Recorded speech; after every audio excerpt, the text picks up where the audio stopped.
Hey everyone, welcome back to another episode of our English Learning Podcast. I'm Vantha, and right here with me is Borey. And today we're going to dive deep into something that every English learner dreams about, thinking in English. You know, that smooth moment when your brain just switches to English without translating. It sounds magical, but it's not magic. It's a skill. And we're going to talk through it like a real conversation.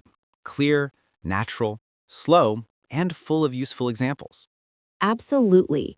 When you hear think in English like a native, it might feel like something only advanced learners can do. But actually, beginners can start training this skill too. You don't have to wait until your English is perfect. You can start right after this episode. And we're going to show you how by talking about real moments from daily life, the same way we always do. So welcome back, relax, and let's start this journey together. I want to start with something simple.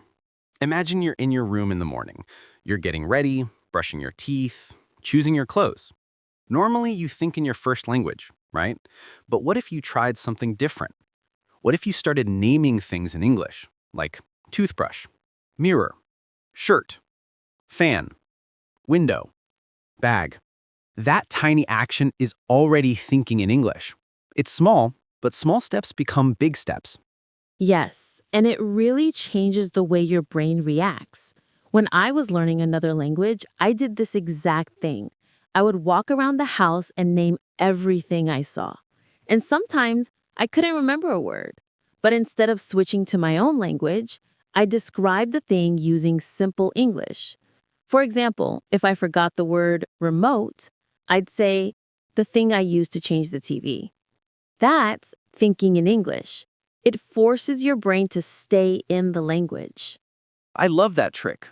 And I think a lot of learners believe thinking in English means thinking in perfect, beautiful sentences. But that's not true. Even native speakers think in pieces, in fragments. For example, coffee. Need coffee. Where's my phone? This is exactly how thinking works. You do not need complicated grammar in your brain. You just need to stay in English, even if it's simple, even if it's messy. And the best part is, you can practice this anywhere, at home, at work, while walking, or when waiting for the bus. Let's create a little mini scene together so listeners can experience it. Imagine you're walking outside. You look up and think, the sky is blue today. You see a dog and think, cute dog, it's running. You hear a motorbike and think, it's loud. See, tiny English thoughts, natural, simple, and true. And it becomes powerful because these thoughts happen fast. You don't pause. You don't translate. Your brain gets used to English sounds, English rhythm, English ideas. And over time, conversations become easier because the language is already inside you, moving without effort. That's why we always tell you don't worry about making perfect sentences. Worry about staying in English, even if it's simple English, even if it's messy. And another important moment is when you're confused. Normally, learners feel panic. They think, I don't know this word, or I don't know how to say that. But you can train your mind to stay calm and stay English. For example, if you don't know the word delicious, you can say, very good taste. If you forget appointment, say, a time I plan to meet someone. The moment you keep describing instead of switching languages, that is thinking in English. And honestly, that's exactly how kids learn languages. Kids don't memorize huge vocabulary lists. They describe things with the words they already know. If they don't know refrigerator, they say cold box. If they don't know umbrella, they say rain thing. And everyone understands. Adults can do the same. It's not childish, it's smart. Let's go through a little dialogue that shows how thoughts can turn into real speaking practice. I'll be the little thoughts, and you turn them into speech. Ready? Ready. Thought 1. Hungry now. I'm hungry right now. Thought 2. Want noodles. I want noodles. Thought 3. Whereby. Where can I buy some? See? That's how thinking becomes speaking. Your thoughts don't need to be whole sentences. You build the full sentence only when you speak. Thinking can stay simple. And that is the biggest misunderstanding. People think they need full, perfect sentences in their brain. But the truth is, even I, as a teacher, don't think in perfect, full sentences. Most of the time, I think in keywords like water, meeting, run late, call him. And then my mouth organizes the sentence. So don't stress. That's how the brain works naturally. Let's move into real-life examples so this becomes super practical.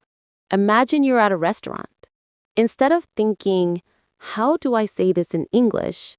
Try thinking in English from the start. For example, look at the menu and think, chicken soup. Okay, looks good. Price is okay. Maybe I order this. See? No translation, just English thoughts. Or when you're traveling, you land at the airport and your brain goes, where's baggage claim? I need my bag. People walking fast. I need to follow the signs. These are small English thoughts happening in real time. And every time you do it, your brain becomes stronger. It's like going to the gym. Every English thought is a rep. You can even practice when you're tired, and I recommend it because tired thoughts are natural thoughts. For example, when you wake up and you don't want to get up, think, I'm sleepy. 5 more minutes. When you finally stand up, think, okay, shower time. These things are extremely simple, but they are the foundation of thinking in English. Now, let's talk about imagination, because this is where things become fun. You can imagine little scenes in English. For example, imagine you're ordering coffee.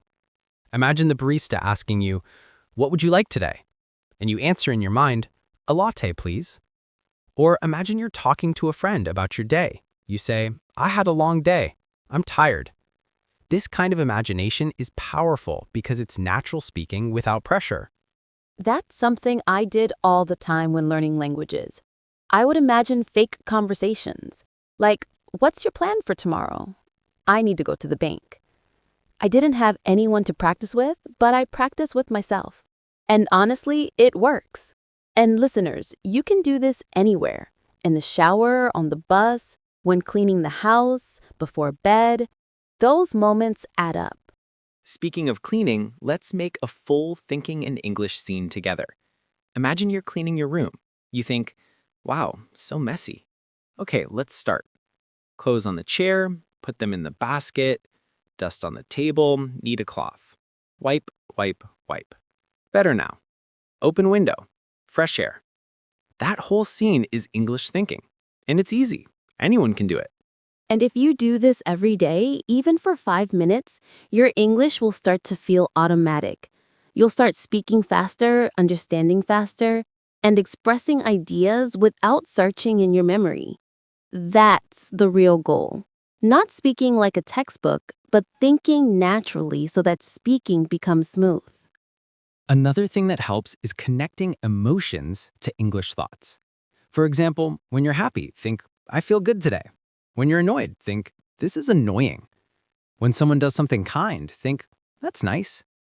Emotions make memories stronger. If you feel something while thinking in English, your brain remembers it better. Let's talk about mistakes because listeners always worry about this. Mistakes are not a sign that you're failing. They're a sign that you're using the language. If you make mistakes in your mind, nobody hears them, so it doesn't matter. You can think, he goes to work. See, the correction happens naturally. That's how learning works. And this is important. Do not translate in your mind. Translation slows you down and it stops English from becoming automatic. Instead of thinking, how do I say this sentence in English? Think, how can I express this idea using the words I have? And if you're missing a word, describe it simply. Over time, your vocabulary will grow and your descriptions will become shorter and faster. Let's do rapid-fire examples to strengthen this idea. If you forget battery, say power for phone. If you forget neighbor, say person living next to me. If you forget expensive, say costs a lot. If you forget confused, say don't understand well. This is how you stay inside English. And you can apply this technique during conversations too. If someone asks you something and you don't know a word, don't freeze. Use simple English. If someone asks, "How was your weekend?" and you forget the word relaxing, just say, "It was calm. I rested a lot." Perfect, natural, clear, and you stayed in English the whole time. Another helpful technique is shadow thinking. Not shadow speaking, but shadow thinking. When you listen to people speaking English, repeat the idea in your mind in English. For example, you hear someone say, "I went to the supermarket yesterday," and you think, "Okay, he went to buy things yesterday." You're not speaking, you're thinking, and this builds your English brain fast. And now let's move into another deep technique, internal narration. It means you narrate your day like a story, but in simple English. For example, I'm walking to the shop. I'm buying vegetables. The weather is hot. I'm sweating. I want cold water. These little stories are not beautiful. They're not perfect. They're real. And your brain learns from real thoughts, not perfect thoughts. And if you do this every day, even for a few minutes, your brain starts switching into English automatically. You'll suddenly realize that you're not translating anymore. You're not thinking of grammar rules. You're just speaking. And that is the goal of this episode, to help you reach that moment when English becomes your natural second voice. So here's a challenge for listeners. After the podcast, take 10 minutes and live inside English. No speaking required, just thinking. Think about what you want to eat. Think about your plans. Think about something that happened today. But think it all in English. And don't worry about mistakes. Don't worry about grammar. Just stay in the language. And if you do this every day, even for a few minutes, your brain starts switching into English automatically. You'll suddenly realize that you're not translating anymore. You're not thinking of grammar rules. You're just speaking.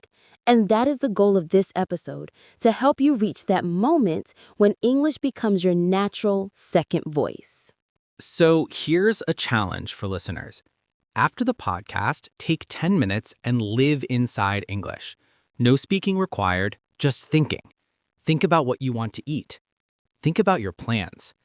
Think about something that happened today. But think it all in English. And don't worry about mistakes. Don't worry about grammar. Just stay in the language. And if you do this consistently, the improvement is massive. I've seen students go from slow, careful speaking to natural, confident speaking simply because they train their brain to think in English daily. And you can do the same. You're not different. You're not behind. You just need practice that feels real and natural. And before we wrap up, I want to give you one more example, because examples help your brain copy patterns. Let's imagine your future. Imagine you're speaking English confidently in a meeting. Imagine traveling and asking questions easily. Imagine making new friends from around the world. And imagine all of this happening because you trained your brain